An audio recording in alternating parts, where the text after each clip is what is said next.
Boss, listen. I can cure your son, said the simple mechanic to the CEO of the car factory. Richard Parker stared out the window of the executive office at Parker Motors, but his thoughts were far from production numbers. For 3 years, since the accident that left his son Ethan in a wheelchair, the businessman had carried a weight that seemed to grow heavier each day. That's when the door opened without his permission. Turning around, he saw Michael Thompson, one of the mechanics from the production line, nervously clutching a cap in his calloused hands. "Mr. Parker, I need to talk to you about your boy," said Michael, his voice trembling slightly. "How dare you come in here without permission? And what do you know about my son?" Richard snapped, his expression hardening. "Boss, listen. I can cure your son." The words spilled out in a single breath. Richard felt his blood run cold. Those words echoed through the silent office like thunder. The CEO of the largest car factory in Detroit stared at the mechanic in his 40s, who had worked faithfully for the company for over a decade. "What did you say?" Richard asked, his voice low and dangerous. "I know you have no reason to trust me, but I worked as a physical therapy assistant before coming here. I lost everything when she left us, and I needed work fast. You hired me without asking too many questions." Michael took a deep breath before continuing. "I see Ethan sometimes when you bring him to the factory. The way he looks at the cars, the strength he still has in his arms. I know we can help him." Richard rose from his leather chair, fists clenched. How many times had he heard empty promises from renowned doctors? How many specialists had given him hope, only to later say there was nothing more to be done? "You know nothing. My son has been examined by the best doctors in the country. If they couldn't, with all due respect, boss, sometimes the cure doesn't come from a diploma on the wall. Sometimes it comes from someone who truly understands movement, muscle, the will to live." Michael's words made Richard take a step back. There was something in the simplicity of those words that struck a chord he thought had long gone silent in his chest. "And why would you do this? What do you want in return?" Richard asked suspiciously. "Nothing, sir. I just want to see a child happy again, that's all." The two men stared at each other in silence for several long seconds. The late afternoon light streamed through the large office windows, casting long shadows on the polished wooden floor.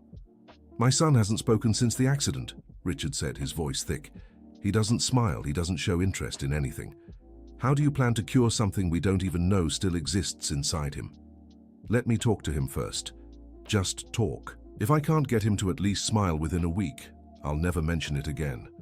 Richard walked to the window, watching the factory activity below. Hundreds of employees worked in shifts to keep production on schedule. Michael was just one of them, a simple man who had arrived 10 years ago asking for any available job. "Do you have family?" Richard asked, still facing away. "I have a daughter, Sophia. She's 11. "And where's your wife?" Michael hesitated before answering. "She left us when Sophia was 5, said she couldn't handle the hardships anymore." "What kind of hardships?" "Sophia was born with a spinal condition. For years, we went from doctor to doctor, physical therapists, expensive treatments I couldn't afford. That's how I learned everything about rehabilitation. I ended up becoming something of an expert just from taking care of her." Richard turned, intrigued. "And your daughter? How is she now?" A proud smile lit up Michael's tired face. "She walks perfectly. Runs, plays like any other child. That's why I came to talk to you, if it worked for her. Dear listener, if you're enjoying the story, take a moment to like and especially subscribe to the channel. It really helps us who are just starting out. Now, continuing. The office phone rang, interrupting the conversation. Richard answered and spoke briefly with someone on the other end. When he hung up, his expression had changed. "That was my wife. Ethan asked if he could come here today. It's the first time in months he's shown any desire to leave the house." "Maybe it's a sign," Michael suggested. "I don't believe in signs," Richard replied curtly. "But you can stay. When my son arrives, if he agrees to talk to you, I'll give you a week, just 1 week." 2 hours later, an imported car pulled up in front of the factory's administrative building. Richard went downstairs, followed by Michael, who kept a respectful distance. The private driver stepped out and opened the rear door. retrieving a modern wheelchair. Ethan Parker was 12 years old, with brown hair and eyes that had once been full of life. Now they looked like frosted glass, dull, hopeless. He wore a small, impeccably tailored suit that contrasted with his empty expression. "Hi, son," Richard said, bending down to kiss the boy's forehead. "How was your day?" Ethan didn't answer, only gave a slight nod. His eyes wandered over the familiar factory surroundings, but showed no real interest. "Ethan, this is Michael. He works here in the shop," Richard introduced, gesturing for the mechanic to step closer. Michael took a few steps forward, stopping at a distance that wasn't intrusive. "Hi, Ethan. Your dad told me you like cars." The boy lifted his eyes for the first time, staring at Michael. He said nothing, but his attention was clearly fixed on the man in blue overalls before him. "I work with the engines downstairs. Would you like to see how they work inside?" Richard was about to protest. The shop was no place for a child in a wheelchair, but Ethan nodded. It was the first sign of interest he'd shown in weeks. "All right," Richard agreed reluctantly, "but just for a few minutes." They went down to the shop where the sound of tools and machines created an industrial symphony. Michael guided Ethan's wheelchair to a workbench where an engine lay disassembled. "Look here, Ethan. This engine is like a heart. Every part has a purpose and they all have to work together to make the car move." Ethan touched one of the parts carefully, his fingers tracing the lines of the polished metal. "People sometimes think that when one part stops working, everything else is lost," Michael continued, watching the boy's reaction. "But the truth is, most things can be fixed. Sometimes it just takes time, patience, and someone who believes it's worth trying." For a moment, just a moment, Ethan smiled. It was small, almost imperceptible, but it was there. Richard saw it and felt his heart race. It had been so long since he'd seen his son smile that he'd almost forgotten what it looked like. "Can I come back tomorrow?" Ethan asked, his voice rough from disuse. They were the first words he'd spoken since breakfast 3 weeks ago, when he'd asked for water. "Of course you can," Michael replied, glancing at Richard for confirmation. "Yes," the businessman agreed, still in shock from hearing his son's voice. "You can come back tomorrow." That night Richard called his wife, Catherine, and told her about the encounter. She listened silently on the other end of the line, from the home where she'd lived separately since the accident. "Do you really believe a mechanic can help our son?" asked Catherine, skepticism clear in her voice. "I don't know what to believe anymore, Catherine, but today he smiled. Today he spoke. Just a few words, but I don't want him to face more disappointments, Richard. Our son has already been through so much, I know. But what if it's real? What if this man can actually help? And what if it's just another illusion? Another hope that will turn into frustration?" Richard had no answer for that. They stayed silent on the line, each lost in their own thoughts and fears. "Give it a week," Richard finally pleaded. "Just 1 week. If nothing happens, I'll drop it." 1 week, Catherine agreed. "But I want to be there. If we're trying again, I need to be present." The next day, Ethan arrived at the factory earlier than usual. He was eager, something Richard hadn't seen in a long time. Catherine came along, wearing a simple dress with her hair tied back practically. At 40, she was still a beautiful woman, but the marks of suffering were visible on her face. Michael Thompson greeted them in the workshop, which had been tidied up specially for the occasion. Some machines were covered, the floor was cleaner than usual, and he had prepared an area with neatly arranged tools. "Mrs. Catherine," Michael greeted respectfully, "it's an honor to meet you." "I've heard you think you can help my son," Catherine said directly without preamble. "I'd like to try, ma'am. No promises, no guarantees, just honest attempts." "And what's your real experience?" "My husband said you worked in physical therapy." "I worked as an assistant for 7 years at a rehabilitation clinic. I learned a lot by observing and helping. When my daughter was born with complications, I applied everything I knew to her. And did it work? She walks normally today, but every case is different, I know that." Catherine studied Michael with the gaze of a mother who had trusted many people and been disappointed by most. "What exactly do you plan to do with my son?" "First, assess what he can still feel. Then work on simple exercises, stretches. strengthening the muscles that still function. The doctors said his spinal injury was complete, no sensation below the waist. Doctors know a lot, Mrs. Catherine, but sometimes the body holds surprises that tests don't show. Ethan, who had been listening quietly, looked at Michael. Will it hurt? Sometimes a little, Michael answered honestly. But it's the good kind of pain, like when you're growing and feel your body stretching. I haven't felt anything in my legs for a long time. I know, Ethan, but let's try to wake up what might still be sleeping inside. Catherine and Richard exchanged glances. The simplicity of Michael's words was both comforting and unsettling. Can we start? Ethan asked. Michael looked at his parents, who reluctantly nodded. We'll take it slow. Ethan, can you transfer from your chair to this padded table I prepared? Ethan moved over easily, showing the strength he'd built in his arms. Michael began with gentle movements on his legs, checking reflexes, watching for reactions. Feel anything here? He asked, touching different spots. No, Ethan answered each time. That's okay. What about here?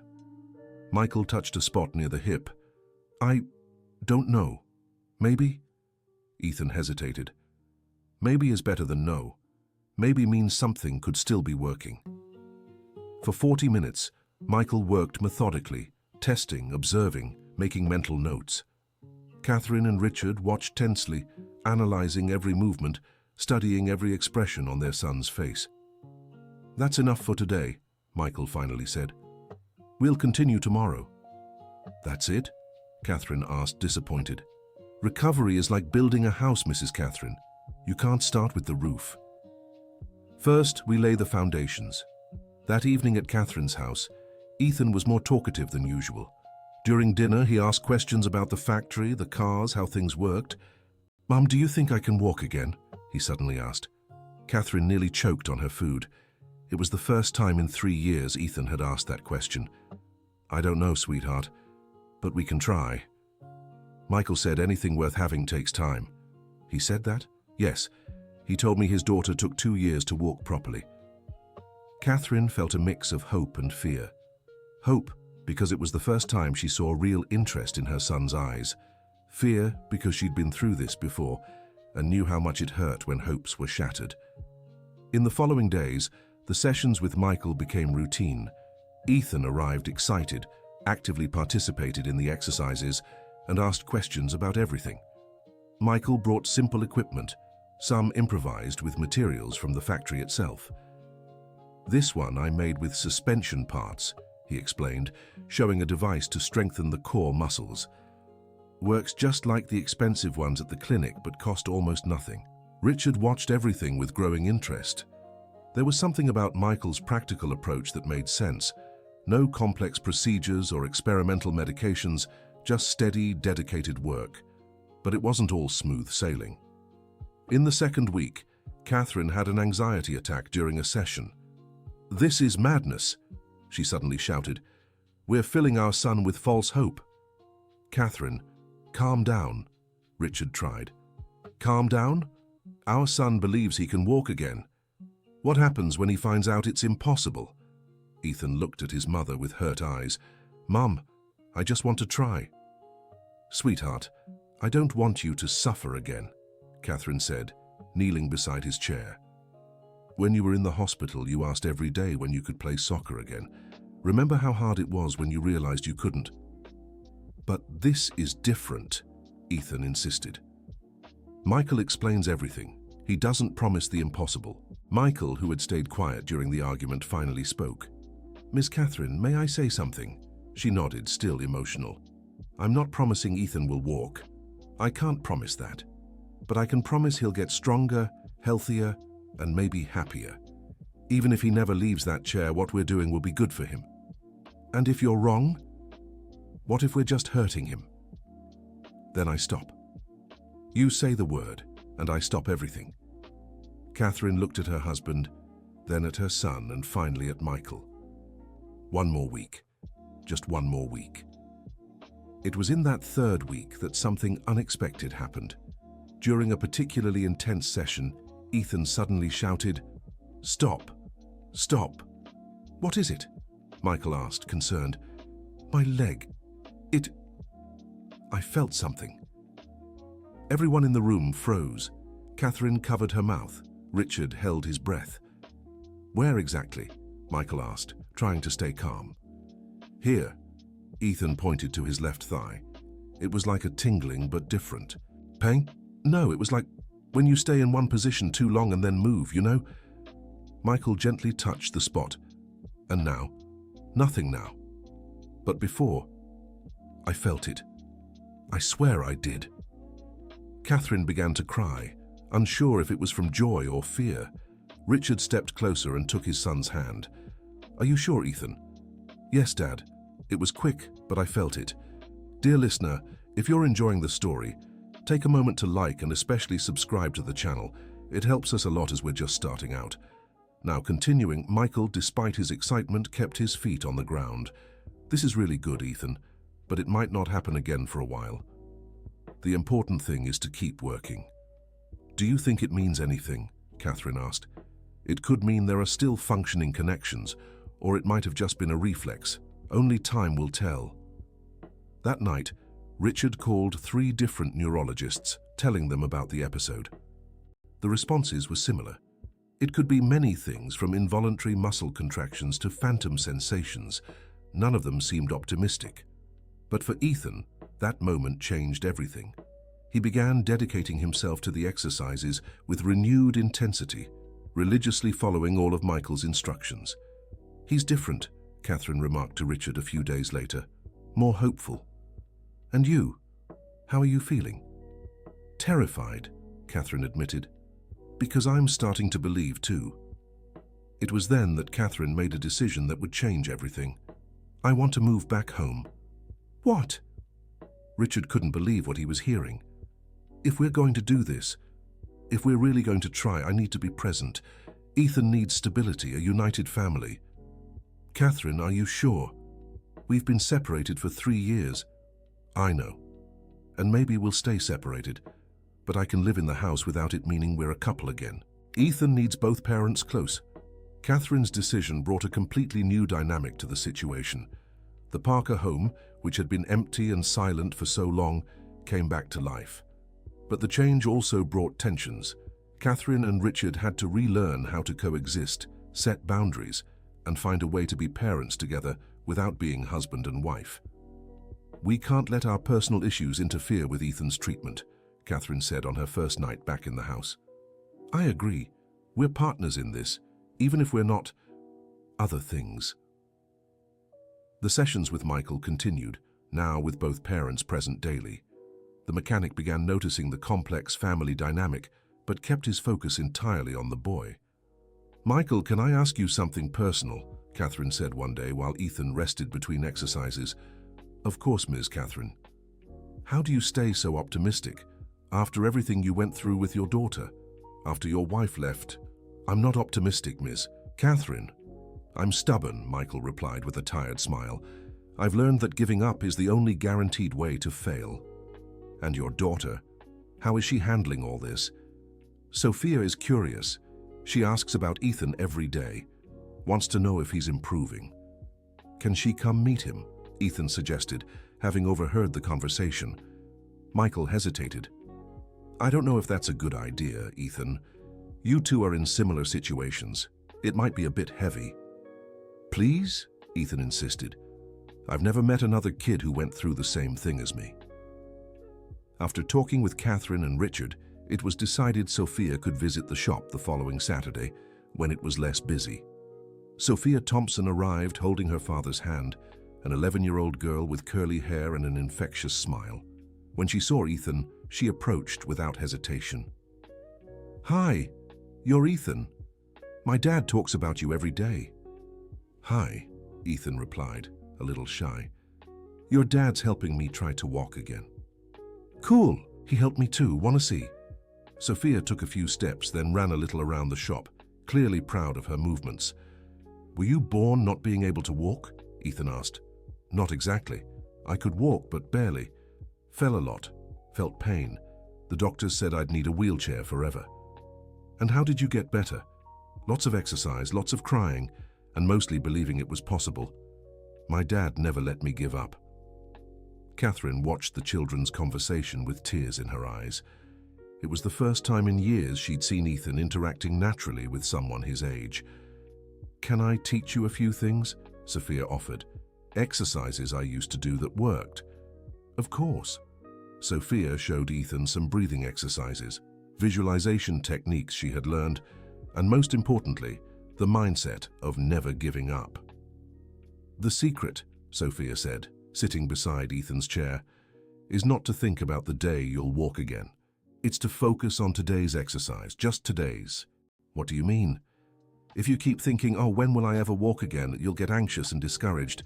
But if you think, 'Today I'll do my best with this exercise,' then you can do it." The simple wisdom of an 11-year-old touched not just Ethan but all the adults present.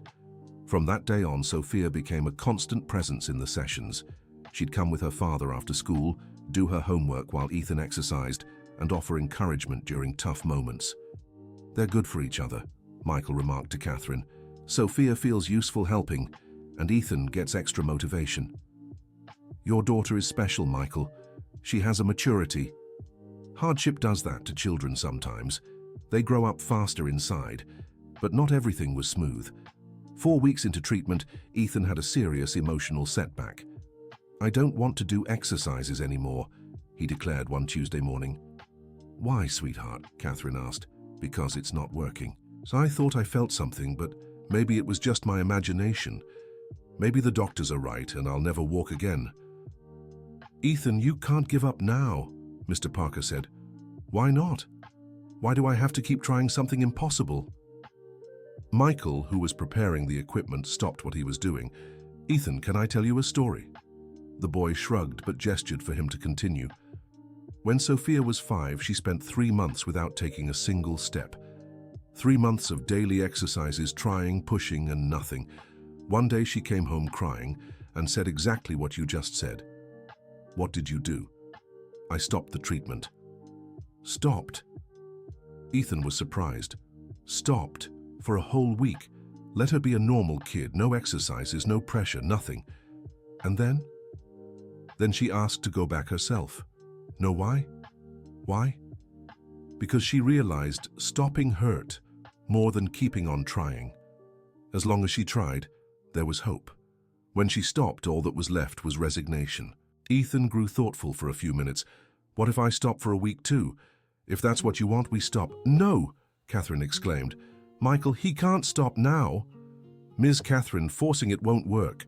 If Ethan doesn't want to, it's better to stop." "I want to stop," Ethan finally said, "just for a few days, to think." That week was one of the hardest for the whole family. Ethan slipped back into his old state, quiet, apathetic, uninterested in anything. Catherine was desperate. Mr. Parker blamed himself for allowing the break, and Michael respected the decision, but ached seeing the regression. Sophia was the only one unfazed. "He'll come back," she told her father. "Sometimes you need to feel how bad quitting is to remember how good trying feels." And she was right. That Thursday, Ethan asked Catherine to call Michael. "Tell him I want to come back, and that I'm sorry for giving up." "Are you sure, sweetheart?" "I am. I dreamed I was running last night, Oz. When I woke up and remembered I couldn't walk, it hurt more than any exercise Michael's ever made me do." Ethan's return to the exercises was triumphant. He threw himself into them with double the intensity, as if making up for lost time. And it was during this comeback that the first real miracle happened. During a strength exercise, Ethan suddenly stopped. "Michael, look at this," he said, focused on something. "What is it, Ethan?" "My big toe. I think I managed to move my big toe." Everyone gathered around the stretcher where Ethan lay. He focused intensely, and then it happened. The big toe on his left foot moved. Slightly, almost imperceptibly, but it moved. "My God," whispered Catherine. "Do it again," Richard asked, his voice trembling. Ethan repeated the movement. This time, it was clearer, more defined. "I did it!" Ethan shouted, tears streaming down his face. "I moved it!" The factory workshop erupted in celebration. Catherine hugged Richard, Momentarily forgetting their differences, Michael had to step away to hide his own emotions. Sophia, who had been doing homework in a corner, came running and threw her arms around Ethan. "I knew it! I knew you could do it!" she cried, jumping for joy. But Michael, though moved, kept his feet on the ground. "This is wonderful, Ethan, but it's just the beginning. A toe is different from a leg is different from walking. We still have a lot of work ahead." "I know," Ethan said, still beaming, "but now I know it's possible." The news of the toe's movement spread quickly. Richard told a few close friends, Catherine called her sister, and within days many people had heard about Ethan's improvement. This brought an unexpected consequence: outside pressure. "Richard, are you sure this isn't dangerous?" asked Dr. William Foster, a family friend and renowned physician, during a visit. "Letting a mechanic treat your son—" "William, you've seen the results." Ethan moved his toe. "Reflex movements can happen. That doesn't necessarily mean there's real neurological recovery. And what if there is? What if this simple man can do what you doctors couldn't?" Dr. Foster visibly stiffened. "Richard, I understand your hope, but I must warn you about unrealistic expectations. Your son may be improving in some ways, but that doesn't mean he'll walk. I know that, but I also know he's happy, optimistic, and moving parts of his body that were paralyzed 3 years ago." The conversation reached Catherine's ears, leaving her unsettled. What if Dr. Foster is right? What if we're fooling ourselves? "Catherine, you saw your son move his toe. That's real, not an illusion. But moving a toe isn't walking, Richard. It's a step, literally a first step." The outside pressure grew when other doctors who had treated Ethan learned what was happening. Some called with concerns, others offered second opinions, and a few even suggested legal intervention to protect the child. It was in this tense atmosphere that a decisive confrontation took place. Dr. Robert Wilson, one of the neurologists who had treated Ethan right after the accident, showed up unannounced at the factory on a Thursday morning. "Mr. Parker, I need to speak with you urgently," he said upon finding Richard in the office. "Dr. Wilson, what a surprise. Please come in." "I came as soon as I heard what was happening. I need to examine him immediately." "Examine who?" "Your son, of course. I heard one of your employees is performing some kind of unconventional treatment." "And what's the problem with that?" "The problem, Mr. Parker, is that treatments without scientific basis can be dangerous. Your son could be harmed without you realizing it." "Doctor, with all due respect, my son was wasting away under conventional medicine. Now he's happy, active, and moving parts of his body you said would never work again. Neurological reflexes can be mistaken for voluntary movement. I need to assess this properly."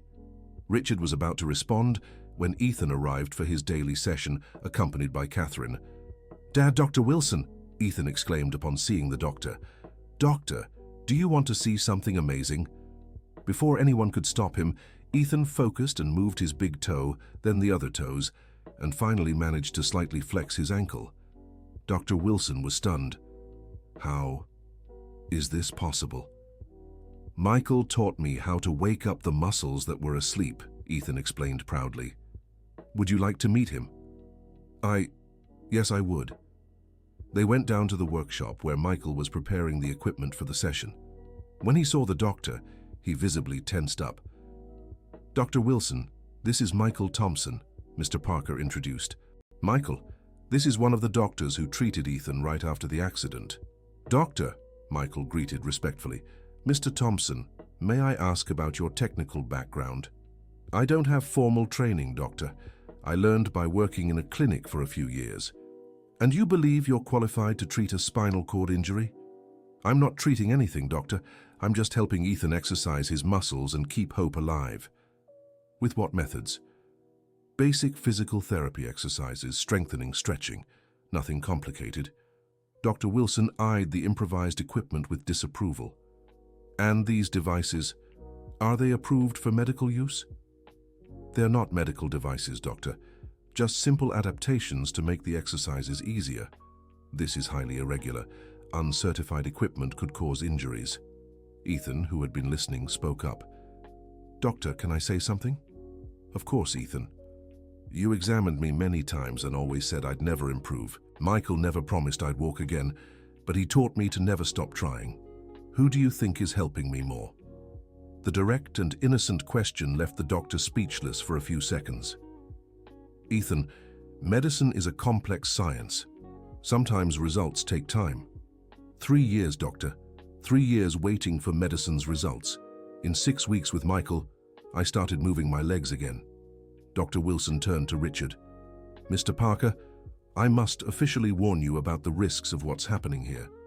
As a doctor, it's my duty to inform you that unconventional treatments can have unpredictable consequences. And what do you suggest, Doctor? Catherine asked. That Ethan returns to regular medical supervision in a proper clinic with qualified professionals. And can you guarantee he'll keep improving? I can guarantee he'll be safe. Doctor, Ethan said, his voice steady despite his 12 years, safety without hope isn't living. It's just existing. Dear listener, if you're enjoying the story, don't forget to like and especially subscribe to the channel. It helps us a lot as we're just starting out. Now back to the story. Ethan's words echoed in the silent workshop. Dr. Wilson looked at the boy, then at his parents, then at Michael. Mr. Thompson, he finally said, may I observe a session? I'd like to see exactly what you're doing. Of course, Doctor. It'd be an honor. Over the next hour, Dr. Wilson meticulously observed every exercise, every movement, every reaction from Ethan. He took notes, tested reflexes, and talked with the boy about his sensations. May I speak with you privately? He asked Michael afterward. Of course. They stepped aside for a confidential conversation. Mr. Thompson, I must admit I'm impressed. What you're doing isn't technically revolutionary, but the approach, the way you motivate the boy, that's something they don't teach in medical school. Thank you, Doctor. But I must caution you about a few things. First, there are limits to what can be achieved. Ethan's injury is real and serious. I know that, Doctor. I never promised he'd walk. Second, if you're going to continue, you must take certain precautions. These exercises need to be adjusted based on his progress. And any sign of worsening must be taken seriously immediately. I understand. And third, I'd like to monitor the case, not to interfere but to learn and to provide medical support if needed. Michael was surprised. You'd do that? Mr. Thompson, in 30 years of medicine, I've seen many things, but I've never seen a patient with complete spinal cord injury regain voluntary movement. If this is real, I need to understand how. And if it really is real. If it's real, you'll be making history, and I want to be here to document and learn. From that day on, Dr. Wilson became a regular presence in the sessions. He brought monitoring equipment, conducted periodic exams, and most importantly, lent medical credibility to Michael's work. This changes everything, Catherine remarked to Richard. Now we have a doctor overseeing it. I can't be accused of putting our son at risk anymore. And you? How do you feel about it? Relieved, and at the same time, hopeful in a way I hadn't allowed myself to feel before. Dr. Wilson's presence also brought important practical changes. He suggested adaptations to the exercises, introduced complementary techniques, and most crucially, created a detailed monitoring protocol. We'll document everything, he explained to the family. Every progress, every exercise, every reaction. If this works, it could help other children in the future. Ethan loved the idea that his recovery might help others. Do you think I could become an example, Dr. Wilson? You already are, Ethan, of courage, determination, and hope. As the weeks passed, Ethan's progress accelerated. Beyond his toes, he began moving his ankles, then feeling touch on his shins, then his thighs. Each small victory was celebrated like a miracle. The family began smiling again, feeling hope, making plans for the future. But it was in the 3rd month of treatment that the most emotional moment of all happened. During an especially intense session, Ethan was doing exercises to strengthen his core when he suddenly stopped. Michael, help me sit on the edge of the table. Of course, Ethan. No, wait. I want to try on my own. Ethan, that could be dangerous, Dr. Wilson cautioned. Please, let me try. With considerable effort, mostly using his arm strength, Ethan managed to move until he was sitting on the edge of the table, his legs dangling. Now, he said, taking a deep breath, I'm going to try to stand. Ethan, no, Catherine exclaimed. Mom, please, I feel like I can. Son, even if you feel your legs, they might not have enough strength to hold you, Dr. Wilson explained. Then hold me, but let me try. Michael and Dr. Wilson positioned themselves on either side of Ethan. Catherine held his hands for emotional support. Take it slow, Michael said. Use your arms to push up and let your legs just touch the ground first. Ethan pushed himself up, the two men supporting most of his weight. When his feet touched the floor, he pressed down. I can feel it, he shouted. I can feel the ground. Try taking a small step, Michael suggested, but no rush. With slow, deliberate movement, Ethan moved his right foot a few inches forward, then his left. The steps were shaky, unsteady, but they were real steps. I'm walking, Ethan whispered, tears streaming down his face. I'm walking. Catherine broke down in tears. Richard had to sit down, too overwhelmed to stand. Doctor, Wilson watched with a mix of scientific fascination and human emotion. This is extraordinary, the doctor murmured.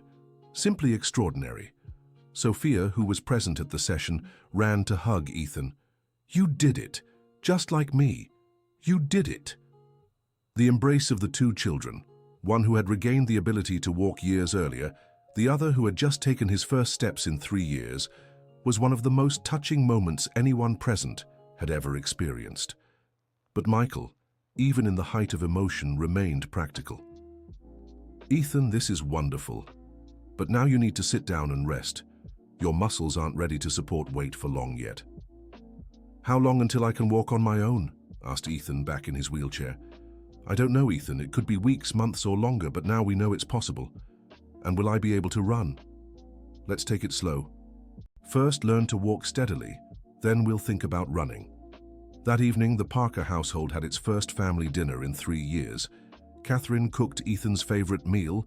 Richard opened a special bottle of wine he'd been saving for an important occasion, and the three talked animatedly about the future.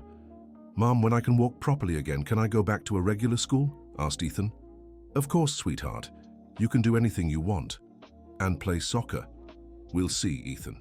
You might need to choose sports that are safer for your recovery. What kind of sports? Swimming, for example. It's great for strengthening muscles without impact. Does Michael swim? I don't know. Why don't you ask him tomorrow? I will. And I'll ask if Sophia wants to learn to swim too. Richard and Catherine exchanged glances. Their son wasn't just regaining his physical abilities, but also the cheerful, sociable personality he'd lost after the accident. Ethan, said Richard, would you like to invite Michael and Sophia over for dinner on Sunday? Really, can I? Of course, they're family now. Our family, repeated Ethan, smiling. I like that idea. But not everything would be easy from then on. Ethan's physical recovery, though miraculous, brought new challenges and complications. First, there was the media. When news spread of the boy who could walk again, reporters began showing up at the factory and the family's home. Mr. Parker, is it true your son regained the ability to walk through an experimental treatment? Asked a reporter, who managed to slip past factory security. It wasn't experimental, it was just dedication and never giving up, replied Richard, annoyed by the intrusion. And what about Mr. Michael Thompson? Is he available for an interview? Mr. Thompson is an employee of the company and deserves his privacy. But media pressure grew when other parents of children with disabilities began seeking Michael's help. Michael, there's a woman at the gate, said the factory security guard one Monday morning. She brought her son in a wheelchair and wants to talk to you. To me? About what? She says she heard about the miracle you worked for the boss's son and wants you to help hers too. Michael went down to the gate and found Ms. Jennifer Miller, a woman around 50, with her 15-year-old son, Jason. Mr. Thompson, the woman asked hopefully. Yes, that's me. My name is Jennifer. This is my son, Jason. He had a motorcycle accident 2 years ago and was left paralyzed. I heard you helped the factory owner's son walk again. Miss Miller, every case is different. What worked for Ethan might not work for your son. But can we try, please? I'll do anything, pay any amount. I can't charge for this, Ms. Miller, and I can't promise results. Could you at least take a look, do an evaluation? Michael glanced at the teenager in the wheelchair. Jason had tired, hopeless eyes, just like Ethan's when they'd first met. I can do an evaluation, yes, but it must be clear that this is not medical treatment. It's just exercise and motivation. I understand completely. And you need to understand it might not work. I get that, but if we don't try, it'll never work at all. Michael took the mother and son to the workshop, where he explained in detail what he had done with Ethan. He demonstrated the exercises, showed the equipment, and most importantly, talked at length with Jason about realistic expectations. Jason, what do you feel in your legs? He asked. Nothing. Absolutely nothing since the accident. And do you really want to try, or is your mother making you? I want to try, the teenager answered firmly. Not because I hope to walk again, but because I'm tired of not trying anything. Jason's honest answer impressed Michael. There was a maturity there that reminded him of his own way of facing difficulties. All right, we can try, but on one condition. What? Dr. Wilson, who's overseeing Ethan's case, needs to examine you first and approve the exercises. Would he do that? I'll ask him. Dr. Wilson not only agreed to examine Jason, but was excited about the possibility of monitoring another case. If we can document the recovery of 2 children with different injuries, we'll have much stronger data, he explained to Michael. And if it doesn't work with Jason? If it doesn't, at least we tried, and we'll learn from the process. Jason started the exercises a week later. Unlike Ethan, who had shown signs of improvement quickly, the teenager showed no visible progress in the first few weeks. Is it working? Ms. Jennifer asked anxiously after each session. It's too early to tell, Michael answered honestly. Jason has a different injury at a different age. The process might be slower. What surprised everyone, though, was the friendship that developed between Ethan and Jason. Despite the age difference, the 2 boys formed a strong bond based on their shared experience. It's weird, Jason said to Ethan during a joint session Michael had arranged. You're younger, but sometimes I feel like you understand me better than any adult. It's because we've been through the same thing, Ethan replied. We know what it's like to stare at your own feet and not be able to move them. And how it feels when everyone tells you to be strong, but has no idea how hard it is. Exactly. Or when they say you're special for being in a wheelchair, like it's some kind of prize. The conversations between the 2 boys gave Michael important insights into handling the emotional aspects of rehabilitation. They help each other in a way I never imagined, he told Dr. Wilson. Ethan feels useful helping Jason, and Jason feels understood. That makes sense psychologically. Peer support is a powerful tool in recovery. Do you think we should formalize it? Start a group? It's too soon, but the idea has potential. Meanwhile, Ethan's family situation continued to evolve. Catherine and Richard were relearning how to coexist, but the issues between them as a couple remained unresolved. Catherine, can I ask you something? Richard said one night after Ethan had gone to bed. Of course. Do you think we'll ever be husband and wife again?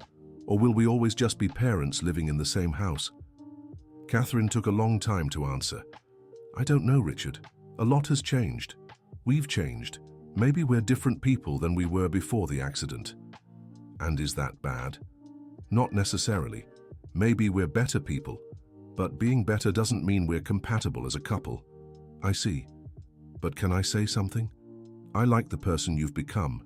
You're more present, more human, less obsessed with work. The accident made me rethink my priorities. And me? How do you see me now? Stronger. You've always been strong, but now it's a different kind of strength. More mature, wiser. Maybe we need time to figure out who we are together now.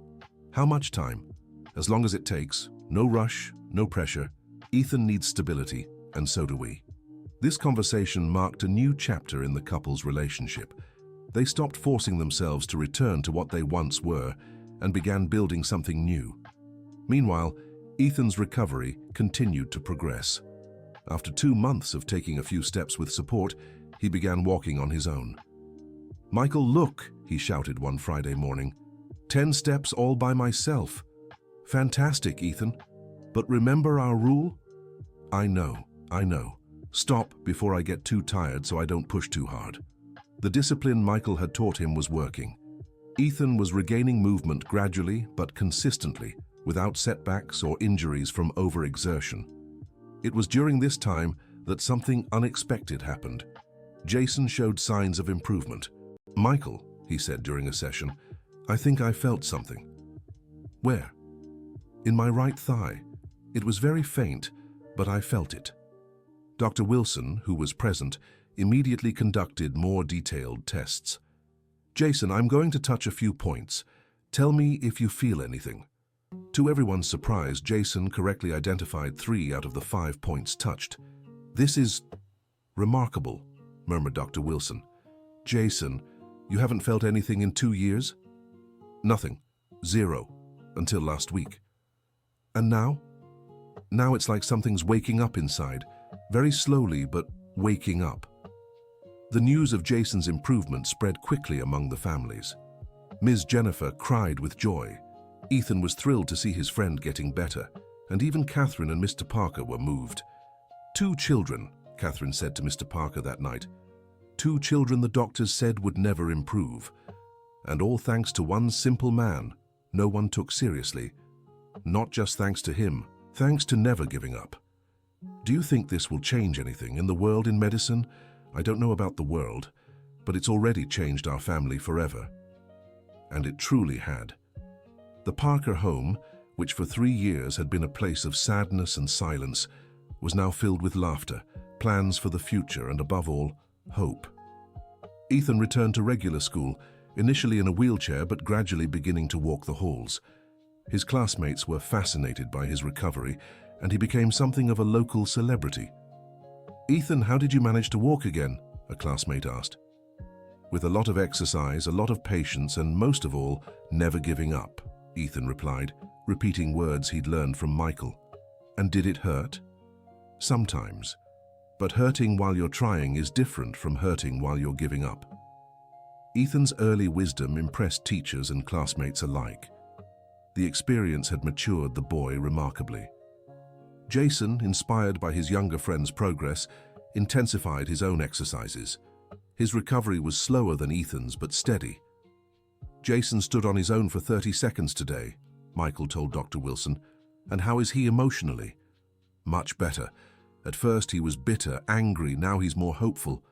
And his mother. Ms. Jennifer is overjoyed. Says she hadn't seen her son smile in 2 years. Michael, I need to talk to you about something." "Of course, Doctor." "What you're doing here is catching the attention of the national medical community. I've already gotten calls from doctors in other states wanting to learn about your methods. Is that good or bad?" "It could be both. Good because your work could help many more children. Bad because you might end up overwhelmed with unrealistic expectations." "How so?" "Michael, you have 2 success stories." "That's wonderful, but it doesn't mean it will work for every child.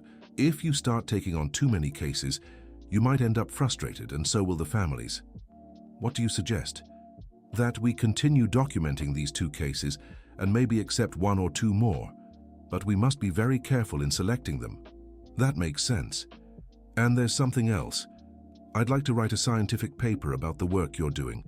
With your permission, of course." "A scientific paper? About me? About the methods, the results, the approach? You'd be a co-author."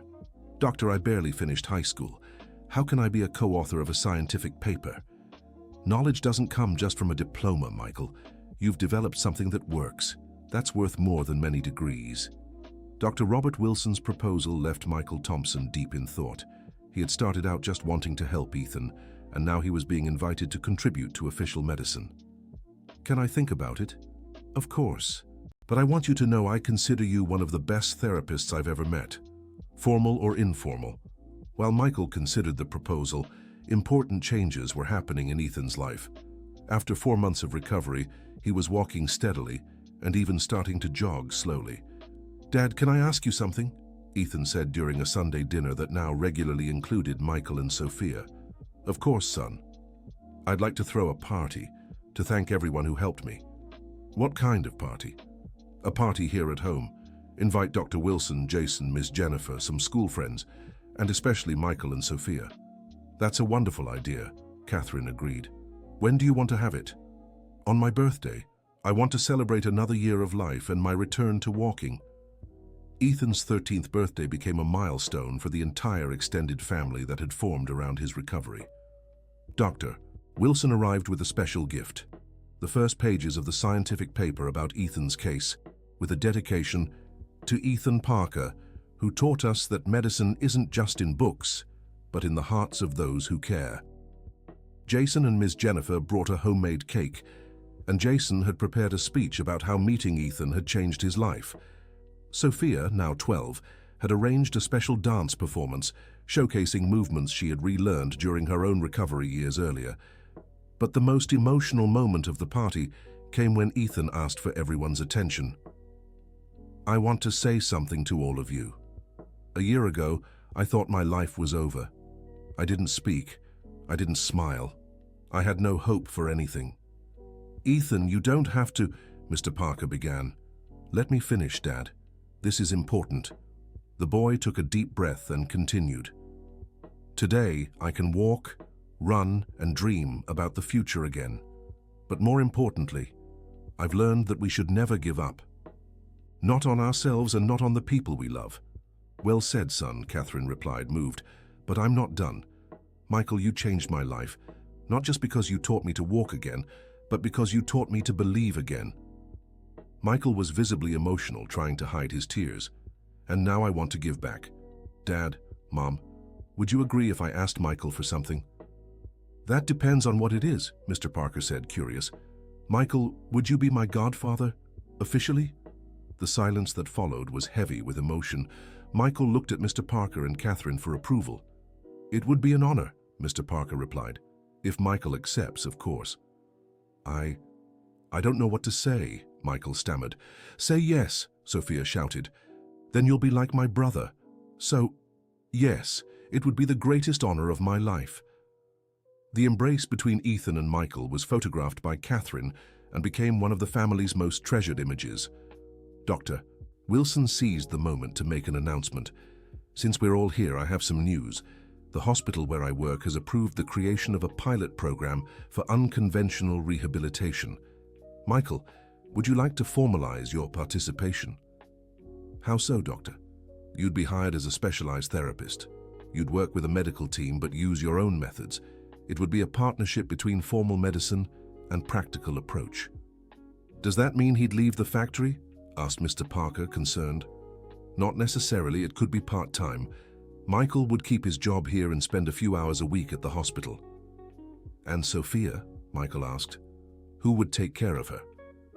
Well, we would, Catherine said without hesitation. We're family now, aren't we? Catherine's right, agreed Richard. Sophia can stay here at home on the days you're at the hospital. Sophia began jumping with joy. Really? I can really stay here? Of course you can, Ethan said. You're my sister now. The celebration ended with everyone present planning what the future would look like. Dr. Wilson discussing the hospital program, Michael still processing the proposal, Catherine and Richard figuring out how to organize the new family routine. But 3 months later, an unexpected situation would test all this carefully built harmony. Jason, who had been making steady progress, suffered a sudden relapse. During an exercise session, he completely lost the sensation he had regained. I can't feel anything anymore, he said, clearly frustrated. It's all gone back to how it was before. Dr. Wilson ran tests immediately but found no medical explanation for the regression. Sometimes this happens during recovery, he explained to Michael and Ms. Jennifer Miller. The nervous system can have ups and downs. But will he get better again? His mother asked desperately. I can't guarantee it.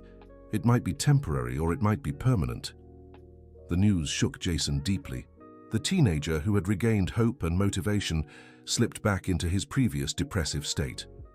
I knew it was too good to be true, he told Ethan in a conversation. For a few weeks, I fooled myself into thinking I could go back to normal. Jason, you can't give up now. Why not? What's the difference between being in a wheelchair with hope or without it? In the end, it's the same chair. The difference is everything. When you have hope, you live. When you don't, you just exist. Easy for you to say when you got to walk again. Jason, when I started the exercises, I didn't believe it would work either.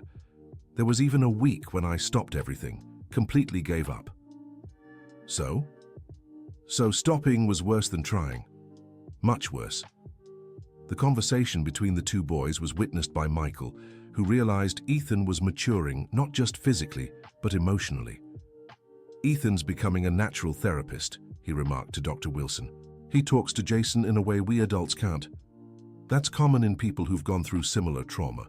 They develop empathy and the ability to help others in the same situation. What do we do about Jason? We keep trying, and we let Ethan keep talking to him. Gradually, with Ethan's support and Michael's persistence, Jason returned to his exercises. There was no immediate recovery of sensation, but his attitude improved significantly. "Even if I never walk again," he said during one session, "at least now I know I tried everything, and that makes a difference." "You don't have to walk again to live a full life, Jason," Michael said. "Look at Sophia. It took her years to walk normally, but even before that she was happy. How? Because she found purpose in helping others. You can do the same thing. Help how? By talking to other kids going through what you went through, showing them it's possible to be happy even in a wheelchair." The idea planted by Michael took root in Jason's mind. A few weeks later, he asked to meet other children in similar situations. "There's an 8-year-old boy who just arrived at the hospital," Dr. Wilson said. "Bike accident, he's angry, won't talk to anyone." "Can I talk to him?" Jason offered. "Do you feel ready?" "I think so. If I can help one kid avoid what I went through, it'll be worth it." The meeting between Jason and the 8-year-old was touching. The teenager connected with him instantly, talking about games, school, normal things, without focusing on the disability. "Do you want to walk again?" the younger boy asked. "Of course I do. But until then, I won't stop living because of it." "What do you mean?" "It means having legs that don't work doesn't stop your brain, your heart, or your friends from working." The simplicity of Jason's explanation even impressed the doctors present. After 6 months working with kids at the hospital, Jason made a surprising decision. "Mom, I want to study psychology." "Psychology, why?" "To help kids like me professionally, to understand how the mind works during recovery." "But you're still in high school." "I know, but I can start preparing now. Dr. Wilson said he'd give me books, teach me some basics." Ms. Jennifer was moved to see her son planning his future positively for the first time since the accident. "If that's what you want, I fully support you. And there's more. I want to keep coming here even if I never walk again. I like helping the other kids." Jason's transformation was complete. The bitter teenager who had arrived at the factory months before was now a determined young man with a clear purpose and a positive attitude. Ethan, inspired by his friend's example, also began thinking about how he could help others in the future. "Dad, can I work at the factory when I grow up?" he asked one day. "Of course, son. But why?" "I want to turn part of the factory into a real rehab center, with professional equipment but using Michael's methods." "You've really thought about this?" "I have. We could help kids for free like Michael helped me." Mr. Parker was struck by his 13-year-old son's maturity and generosity. "You know, that's an excellent idea. We can start looking into it right away." "Really?" "Really. I'll talk to some architects, see what it would cost to adapt one of the factory buildings." Ethan's idea became a real project. Mr. Parker hired consultants, Dr. Wilson helped with medical specifications, and Michael contributed his practical experience. In 6 months, the Ethan Parker Rehabilitation Center was ready. A modern space with professional equipment but keeping the personal, human approach that had worked so well. "Michael, would you like to be the center's director?" Mr. Parker offered at the opening. "Director? Me? Who else? You developed the methods, proved they work. But I don't have any qualifications to be a director." "You've got something better than qualifications. You've got results."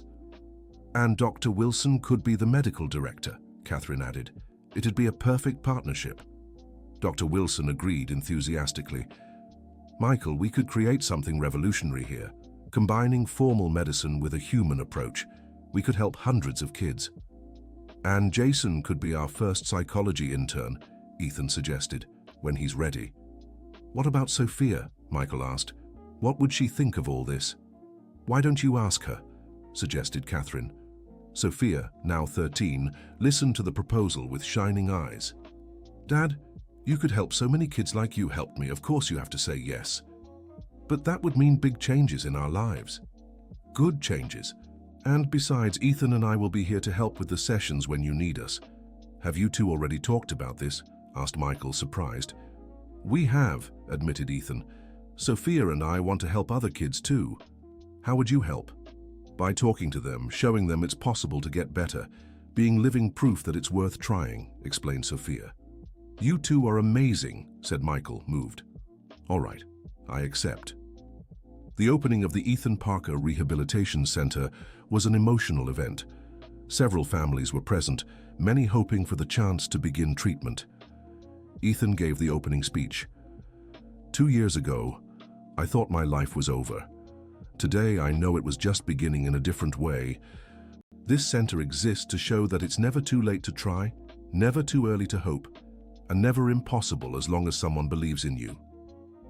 Jason, now walking with the aid of crutches, having partially regained movement, spoke about perseverance. I've learned that recovery isn't just about walking again.